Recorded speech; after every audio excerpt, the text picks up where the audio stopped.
Llega a Capacitar. ¿Qué vas a encontrar? Más de 400 capacitaciones propias y en alianza con actores privados de reconocida trayectoria. Si querés competir, capacitate. Más info en argentina.gov.ar/capacitar.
¿Todo bien? ¿Hace rato no venías? ¿Estabas mal de la garganta? Está bien, sí, no decimos nada malo, Madame. Bueno, buen día a todos. Buen día. Buen día.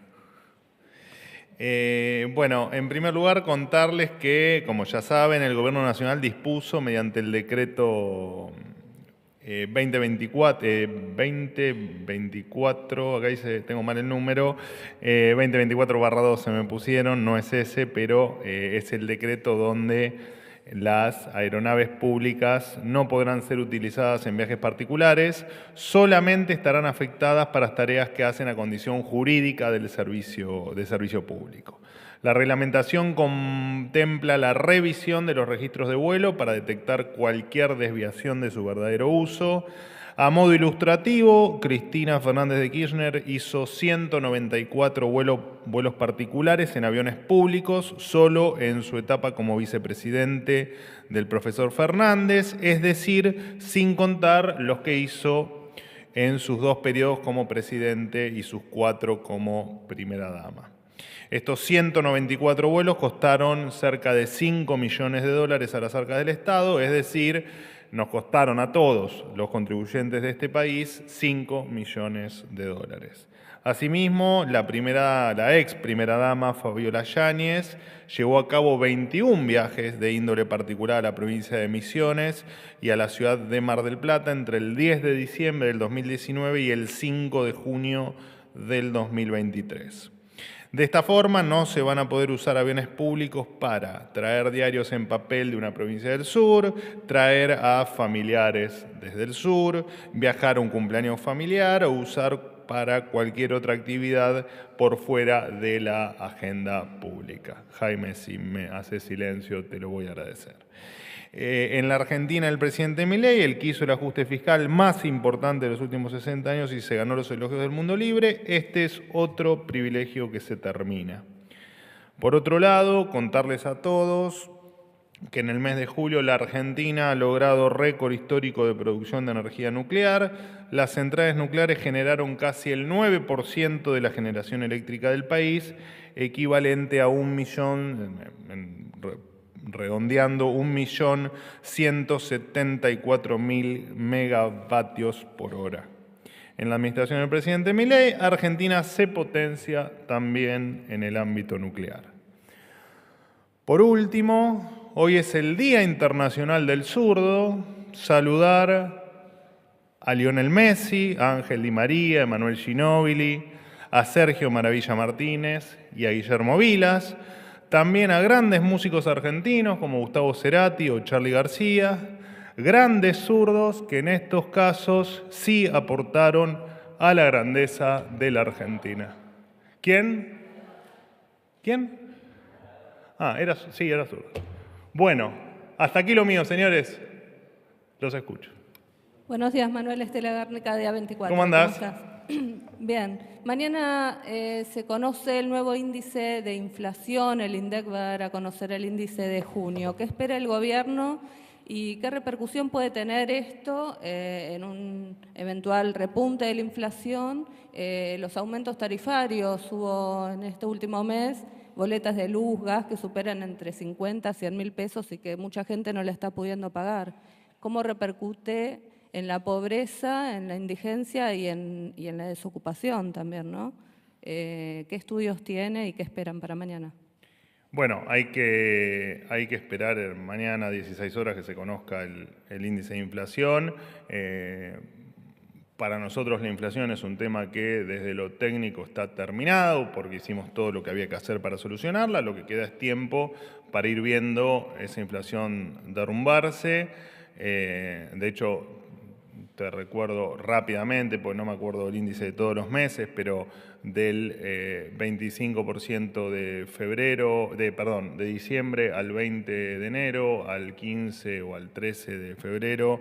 Después, bueno, llegamos a ese escalón del 8, donde muchos nos decían que era muy difícil de bajar, luego se derrumbó al 4 o al 4.5 y esperamos que en los próximos meses vuelva a bajar otro escalón importante y bueno, finalmente llegar a inflación cero, que es lo que efectivamente todos queremos. Así que el camino es claro, independientemente de que julio pueda dar un número similar, más bajo o más alto a lo que dio el mes pasado, pero el camino es claro y las condiciones están dadas para que la inflación en la Argentina desaparezca. Así que opinar del índice que va a salir mañana, la verdad es que no tenemos opinión porque no lo conocemos, así que mañana o en tal caso pasado te daré alguna consideración. ¿Está reflejado en el índice del INDEC el aumento de tarifas a partir de la eliminación de subsidios y del aumento de combustibles? Todos los meses están viniendo boletas 3-4 veces más caras del mes anterior. Y bueno, eso se incluye dentro de la metodología que tiene INDEC, pero eso se lo deberías preguntar al INDEC y no a mí, tal vez, el tema de metodología. Pero claramente acá, de hecho, varios me han preguntado en otras oportunidades si efectivamente en algún mes que ha subido alguna tarifa de determinado servicio o prepaga o alguna otra cuestión si va a impactar. Y bueno, por supuesto, es un índice general donde cualquier aumento en alguno de los precios impacta en el promedio. Digo, eso es una cuestión netamente matemática. De acuerdo, vos sabés muy bien que cada uno de los bienes y servicios tiene una ponderación determinada, no todos impactan de la misma manera en el índice general. Esperemos a mañana y veremos a ver cómo dio ese índice. ¿Qué tal, Manuel? Buen día. Silvia. ¿Qué tal? Muy bien. Me alegra.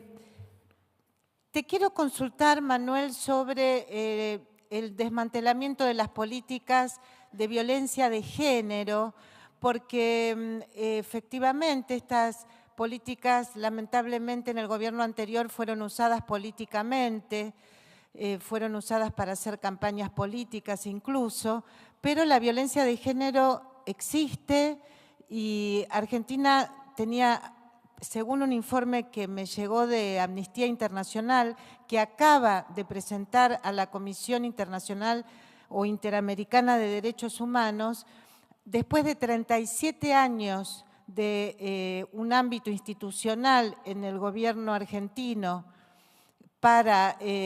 con políticas de violencia de género, Argentina por primera vez no tiene ninguna oficina institucional para ocuparse de los problemas de la violencia de género. A partir de los tristes sucesos que hemos conocido, la línea 144, que hoy depende del Ministerio de Justicia, está recibiendo más denuncias que habitualmente, como suele suceder cuando aparecen estos casos de gran repercusión pública, pero no hay, supuestamente, según me dijeron, desde el día de ayer, las políticas de violencia de género dependen del Ministerio de Justicia, no hay ninguna resolución al respecto y sin una orientación de parte del Estado acerca de estas personas que denuncian y que se sienten afectadas, bueno, hay desorientación acerca de qué es lo que tienen que hacer, a dónde recurrir y cómo estar protegida frente a una situación tan grave como se ha podido ver en los últimos días. Gracias, Manuel. No, por favor, gracias a vos por la pregunta. En principio, aprovecho la pregunta, que es parte de la respuesta, para aclarar que más allá de lo que han dicho muchos, la línea 144 está activa, tiene 84 personas trabajando de manera permanente, no se ha desfinanciado y sigue a disposición de todo el que sienta violencia, de cualquier tipo de violencia familiar o intrafamiliar o, como se la llamaba, violencia de género. Así que ahí pueden acudir, por supuesto, donde hay riesgo de vida, se pueden comunicar al 911, en el caso de que sean emergencias que así lo ameriten. Amnistía Internacional también ha dicho que cuestiones de mi persona, la verdad es que es un tema que no nos preocupa demasiado en lo que diga con respecto a eso, porque lo que ha quedado demostrado es, como bien vos dijiste, que la política de género se ha utilizado no para ayudar a la mujer, o no para ayudar a evitar violencia, o no para evitar asesinatos en cuestiones familiares, sino que se ha utilizado para hacer politiquería barata. Así que los grandes millones que se han utilizado para financiar esas políticas, evidentemente no han servido para nada. De hecho, cuando ves los datos te muestran que no han servido para nada, y cuando ves los acontecimientos de los últimos días, te das cuenta que efectivamente la desprotección de la mujer, pero digamos de la familia en general en términos de violencia, era total. Así que no hay ningún tipo de inconveniente con que efectivamente quien se sienta violentado en su integridad pueda hacer la denuncia correspondiente. Claro, pero no es solo hacer la denuncia, sino alguna política para acompañar a estas víctimas. Justamente lo que no hizo el gobierno anterior, me parece que bien podría hacerlo este gobierno, sí, claro, por supuesto, que es llevar adelante de hecho, políticas de defensa y de acompañamiento a las víctimas. Que empiezan en el 144, eso lo pueden iniciar en el 144 y en el 144 los guían. ¿O pretendés que yo te transmita el manual de atención a la víctima? No, lo que pretendo es algún vocero o vocera en materias de violencia de género dentro del Gobierno Nacional, que hoy no hay dónde llamar. Al 144, Silvia. No, perdón, Manuel, yo tomé información sobre el tema. Yo no soy una víctima de la violencia de género. Yo soy una periodista que informa sobre las políticas, en este caso, de violencia de género. El mismo Ministerio de Justicia no tiene información acerca de quién se ocupa ahora de explicar o ¿Y antes de quién se encargaba? Perdóname. Antes había una oficina, un ministerio, que no servía para nada. Un consejo. Bueno, entonces, digo, Silvia, hagamos algo que sirva. Pero Manuel. por supuesto que sí, te repito, tenemos las fuerzas de seguridad a disposición, la justicia a disposición, como debió estar siempre, y el 144, que es la línea donde iniciás tu denuncia, donde iniciás tu preocupación por ser víctima de violencia de género, violencia familiar o violencia del nombre que le quieras poner. No veo dónde está el problema con que llames a la línea 144. Ojalá que no lo hagas nunca, porque ojalá que no tengas nunca ningún problema de violencia, pero si no, allí es donde tenés que acudir. Bueno, ¿Qué es lo que las te falta en la respuesta? políticas de violencia de género son más complejas. Empiezan en una denuncia y continúan en un acompañamiento, continúan en, por supuesto que sí. en sostener a la víctima, a sus familias. Totalmente. En controlar lo que los medios hacen en materia de difundir estos casos. No hubo nadie que estuvo controlando, Manuel, cosas horribles que se han difundido. Bueno. No te entendí la apreciación, pero... No, digamos, hay medios, tanto en Argentina como en otras partes del mundo, que no difunden cierta información si es lesiva para la víctima. Aquí, lamentablemente, no había ningún organismo que controle eso. Bueno. Yo te creo, hermana. Gracias. Manuel, ¿qué tal? Buen día. Pablo Lapuente, Pablo, ¿cómo andás? para Letra P. Quien sí es víctima de violencia de género por sus declaraciones es Fabiola Yáñez, y la están acompañando, teniendo en cuenta esto que decís vos, que hay políticas de Estado para acompañar a las víctimas, y cómo contribuye de alguna forma un llamativo tuit del presidente de esta mañana en la que habla que no quita que Fabiola haya sido cómplice de muchas de las aberraciones del gobierno, una cita textual, si tienen pruebas sobre eso, si van a hacer alguna presentación en la justicia. Y si me permitís un tema aparte político, ayer Mauricio Macri junto con dirigentes del PRO evaluó pedir el embargo de las cuentas de la Casa Rosada para que se pague la coparticipación. Es algo que se charló en una reunión del partido del PRO, o si la Casa Rosada prevé de alguna forma saldar la deuda con la Ciudad de Buenos Aires por coparticipación, que lo viene reclamando el jefe de gobierno porteño. Bueno, eso me lo han preguntado y efectivamente es parte de la discusión que se está dando con respecto a la diferencia, al otro tema de conversación, que es el tema del pago por goteo, pago semanal. Bueno, eso nosotros estamos haciendo los adelantos todos los viernes, que consideramos que cumplen con ese requisito hasta que efectivamente la Corte indique cuál es el monto definitivo. Así que, más allá de la discusión, digamos, y de la conversación, no hay ningún tipo de problema con respecto a eso, más allá de ya te digo, un debate si tiene que ser diario o semanal, pero bueno, eso hasta que la Corte nos expida no podemos hacer nada más que tratar de transferir semanalmente el monto que consideramos que es lo que le corresponde. Así que, pero es un tema de conversación que no genera ningún tipo de conflicto más allá del propio debate, digo, ¿no? Y del propio intercambio de ideas para llegar a una solución lo más rápido posible. Con respecto a Fabiola Yáñez, bueno, yo, y con respecto a esto que vos me mencionás, de un tuit del presidente, me dijiste, con respecto a la responsabilidad de Fabiola Yáñez, yo creo que acá hay que marcar bien dos temas. Uno es que lo que le haya ocurrido, lo terrible que le haya ocurrido en términos personales a la señorita Yáñez, no exonera del resto de los supuestos pecados o delitos, o como lo quieras definir, que haya ocurrido durante los 4 años. Algunos te los he dado yo en mi introducción con respecto a vuelos personales. Eso, cuando vos utilizás para beneficio personal cuestiones del Estado, efectivamente estás abusando de tu posición de poder. Ni hablar cuando estábamos todos encerrados, pero además yo recuerdo el día... me puedo estar equivocando por un día, pero recuerdo el día que superamos la triste cifra de los 100.000 muertos por COVID,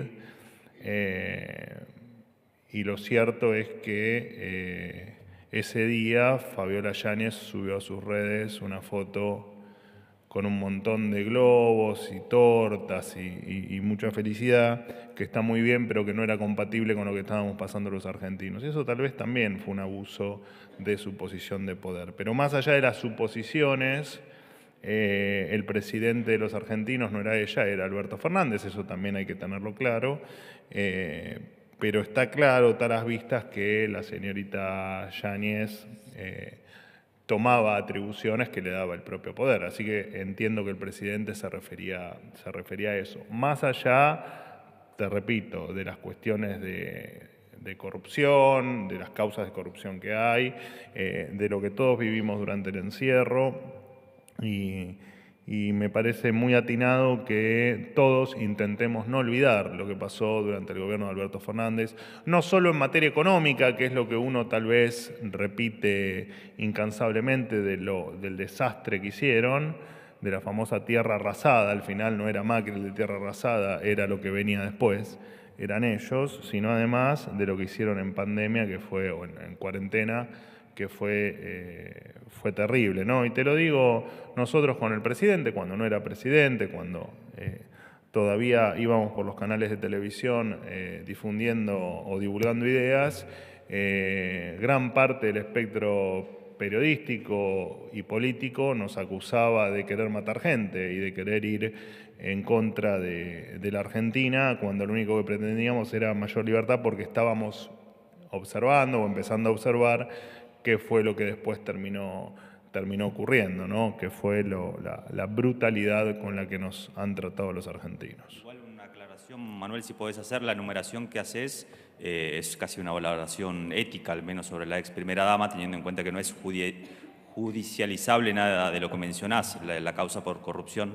Sí, claro, se investiga contra el presidente, obviamente. Solo le involucra a él y no a ella. Sí, por eso aclaré, que lo aclaré al principio, digo, una cosa es lo trágico que está viviendo o que ha vivido y que sigue viviendo seguramente Fabiola Yáñez, en caso de que se compruebe, por supuesto, esto ya es materia judicial, más allá del impacto que haya podido tener en todos nosotros, las fotos, videos, etcétera, etcétera, esto no deja de ser un tema estrictamente hoy de carácter judicial. Lo cierto es que una cosa es su situación personal o lo que ha vivido con el expresidente, e incluso previo a que el expresidente sea proclamado presidente, porque hay datos que ella hace referencia públicamente que datan del 2016, o sea que es previo a que ella sea primera dama, con, por supuesto, el resto de los casos de corrupción y los temas éticos, por supuesto, que en una Argentina que tal vez ha tenido o tiene en algunos sectores determinados problemas morales, es bueno también separar eso. Así que bueno, me parece que está respondida la pregunta. ¿Qué tal, vocero? ¿Cómo está? ¿Cómo estás? Sofía Rojas para la Agencia de Noticias Argentinas.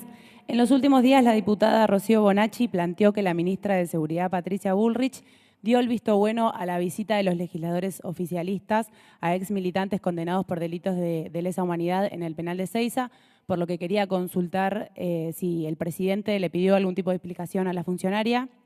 Y en la misma línea, y en base a los dichos de algunos senadores, consultar si el gobierno está trabajando en algún proyecto para indultar o bajar las penas de condenados por delitos de lesa humanidad. Y si me permite una tercera, si nos puede detallar lo que se charló hoy en gabinete, quién tomó la palabra y los principales temas. Gracias. Bueno, hoy hablamos el presidente hizo un repaso muy veloz de la actualidad económica, especialmente en materia de actividad. Hablamos de actividad, hablamos de empleo.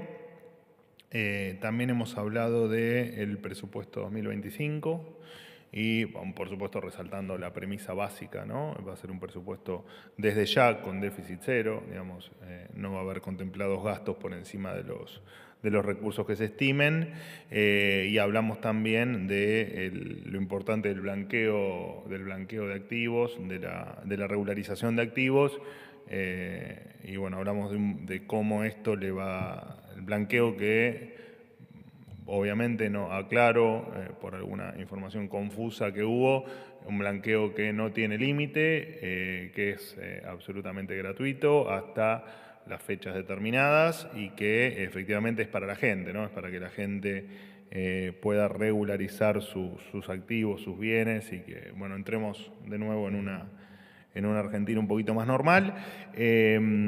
Así que esos fueron los temas de gabinete. Con respecto a lo que me decís de Patricia Bullrich, hay que consultarle a la doctora Bullrich, a mí no me consta, y en el hipotético caso que lo que vos mencionás haya ocurrido, no me consta que haya habido ningún tipo de charla con respecto a eso entre el presidente y la doctora Bullrich. Lo mencionó la legisladora. No. Bueno, está bien, no me consta. ¿Y el proyecto se está trabajando en algún tipo de...? No. Gracias. ¿Una pregunta?